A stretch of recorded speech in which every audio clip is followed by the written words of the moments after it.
What it is, y'all, it is your old boy Pilk, and I'm coming back at you today with more Danmachi, and we're going to talk to you about the latest heroic trial. Because I believe this bears talking about, frankly. And this one, honestly, is just really easy. I won't say one of the easiest ones we've had, but it is just silly easy. You can see I had, like, no hassle DS clear, like, several times, in fact. I'm going to be honest, you probably have a better team than I do. Well, some of you do. My team, well, we'll get to that in a moment. First of all, let's talk about the bonds.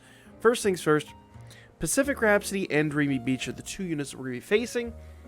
Bathing Beauty is the other unit that is up here. She is the assist. But let's talk about Pacific Rhapsody and... I already forgot the other one. Anyway, doesn't really matter. I can actually filter this down by eyes and Cassandra. That'll make our search a little bit easier. There we are. Where's old girl? Where's old girl? I gotta remember where exactly she is at. It's slightly embarrassing. I don't know where she's at. There she is. Pacific Rhapsody. Alright. So, Pacific Rhapsody eyes. First thing you need to know about her is when she's attacking, she is going to do the same thing that she does kind of here. So, low thunder physical attack with ultra encounter rate and 35% chance to stun. So, stun anklets would be a good commodity here. I'm going to be honest though, I have not been stunned yet, and I'm just running regular stuff. She also does a single target, high thunder physical attack, 40% per each target skill, single target attack skill, and foes plural super thunder physical attack with temporary strength boost, critical rate and damage received, attack all in single target plus 20%. So, a very weird build, but she's also a much older unit. The only real reason you'd want to go after this unit is if you're really building an ailment team for Wargame. That's really kind of like her best thing. Now, she does do this all in single target damage buff, but to be honest, that's more of a sack skill. So as far as maxing her out and getting bonds for her, not really the best use of your time. Now, Cassandra, Dreamy Beach Cassandra. And like I said, those are the things you can expect her to attack with, so nothing really too crazy. Cassandra's attack will be high thunder magic attack, damage plus 25% per each target's magic reduction skill. So if you get debuffed, she can hit you a little harder. A foe's plural super thunder magic attack with temporary magic boost, ultra encounter rate, and allies 50% null physical attack times 1. I haven't had that effect yet, but maybe I'm just haven't been paying attention. Either way, we'll get in there and we'll see what happens here real quickly. And then finally, a foe's plural fast strength magic, physical resist, and magic resist, and thunder resist, down 25%. That is a debuff. It is going to apply to us. But again, I'm not worried about it. You'll see when we get in there when that debuff is applied. Now, as far as assists go, Mikoto, it really doesn't have any effect on this. I'm going to go ahead and filter this down just by her in general. But if you want to know which bond I would go for, I always say go for the assist bond. Guard rate, counter rate 10%, and slow resist plus 75%. I really don't know if any of these are really that crazy good. I think actually Cassandra might be the one that slightly ekes everybody out. But once again, if that's some of the stuff that you need for Wargame and whatnot, you know, the assist could actually be useful. I'm going to be honest, I really think for me personally, this is a Dolb farm, honestly. Because you can use these bonds for Dolb, so consider your options. But let's look at the team that I built for this event. Obviously, you do want earth units, and physical units are slightly better than magic units. So I've built this really nice physical team. Now I hear you going, but you have Anya Kitty on here. Well, not Anya Kitty, sorry, Anya on here. And I have Ninja Anya on here because my assists do also bolster light a little bit. And I needed another max limit broken unit. To be fair here, if Alfred was maximum broken, he'd probably be my next unit. if I had another really good max limit broken Earth unit, that would be another good option. But at this juncture, Anya kind of is going to do what Anya gonna do.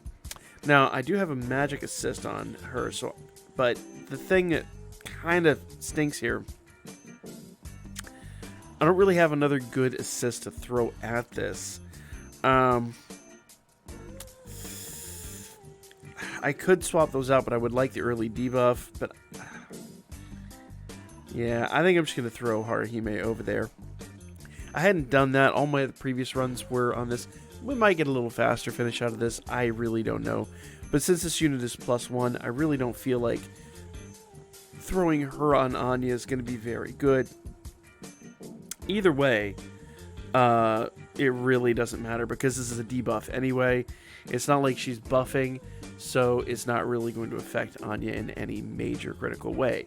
The exception, she's not going to get the counter rate, the critical rate and the penetration rate, but she's not really going to need it. Also notice she doesn't do light resistance, so she's really not doing Anya any favors. The only unit here that really does Anya favors is this Ina, and this Ina is only +1, so she's really not doing a whole heck of a lot. So decisions were made. It is what it is. You'll see it's really not going to make a huge difference. You could build a better team, much better team. It's a little bit of a sloppy team, but you'll see we're still going to finish them off pretty quick. So I'm going to come out of the gate with Haruhime's debuff. I know Otaro has his debuff, but this is an AoE debuff, and we want to debuff both foes simultaneously, so we just don't take the extra damage. 33% SA gauge charge, and then we just do our general buff stack. Really nothing too crazy. Now, I'll show you at the end of this, I'm going to be targeting Eyes first. She's a slightly more difficult target to take out. Cassandra, physical resistance is down 40% after all my debuffing, and everything is just down there. Earth damage is down 35%, which is actually going to drop even lower eventually. So it's really, she's just going to fall. Once Eyes is gone, she's going to fall. Now, Eyes' physical resist is down 20% because it was neutral before. So we did do some debuffing there, but you know, it's really not the end of the world. The main thing we're going to do is just go in with our debuff from our adventurers and just take her out. So in this turn, I'm going to do Yosuga. I'm going to do Alfred's second skill. That's a physical resist and earth resist down 20% and single target attack debuff as well. So that's going to be a very useful skill for us from going forward. Okay.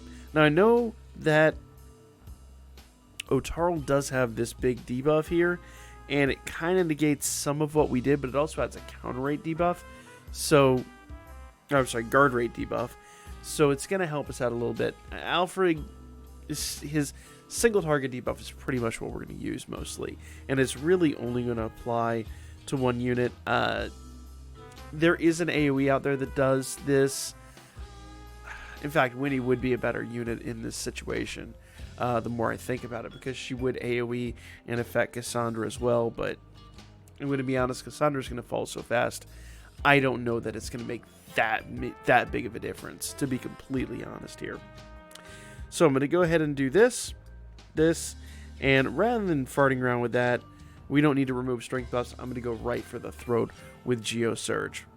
Okay? And our goal here is to take out Eyes as fast as possible. Because like I said, once Eyes is gone, Cassandra is just going to fall quickly. Now, we are debuffed. So, we now have 1 unit resistance and all unit resistance down. Strength and magic are down, and magic resist and physical resist are down. But, because we've got the debuffing on the adventure and the assist side, it's really not going to matter. We're fine here. I'm going to do Sheikah to get out a little bit of extra damage, and I'm going to have Anya just do her general buff stack. Okay? Otaro's going to go into his big hit, and because Geosurge wipes out our strength buff, I'm going to have to do Seismic Assault to rebuff that, get that strength buff back. And I'm going to predict, if Eyes isn't gone next turn, pretty damn close. So, turn 4, we're going back to Yosuga. Now, some of you might say, why aren't you buffing with Haruhime? You'll see why. It'll make sense in a moment. You'll see why. So I'm going to go ahead and do Yosugo. I'm going to go ahead and do Nimble Fighter here for the light resistance debuff. In fact, you know what? I'm just going to do Shinobi Strike. I don't think we need the light resistance debuff. I think physical is down far enough. While she is not really deep, I mean, she's slightly debuffed on the light side. I'm just going to do the attack. Rather than wasting the time, I'm going to do the attack and try to get her going a little bit faster. And then we can do the debuff on Cassandra. So we did just buff, so the strength buff is back. So we're going to do Geosurge one more time, and then basically Otaro's just going to spam that attack. So here we go.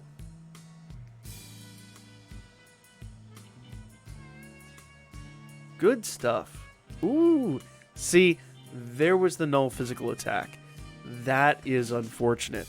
Eyes now has just a tiny bit of health left. She's basically dead. She's practically dead. So if I turn icons off, you'll see how little health she has. So at this point, I'm going to go ahead and debuff Cassandra and get ready for a double SA on the next turn. So let's turn icons back on. I'm going to go ahead and do the debuff with Anya Kitty on her. And if you wonder why I'm not really sweating this, it's because between counters and between the AoE portion of the double SA coming up, Eyes is dead. Eyes isn't going anywhere. Eyes is through already, and she just doesn't know it yet. So we're going to go ahead and redo our debuffs over here. And I need to rebuff physical, because obviously when you do Geosurge, the physical is gone. So we're going to do that one more time. And now everything but, obviously, counters are going to be targeting Eyes. Now, here's the fun part. So I'm going to go back and do Shinobi Strike here, and we're going to do a double SA with Otaro and with Aisha, and both of those are going to be targeting Cassandra. Basically, this is the turn where Cassandra is going to fall.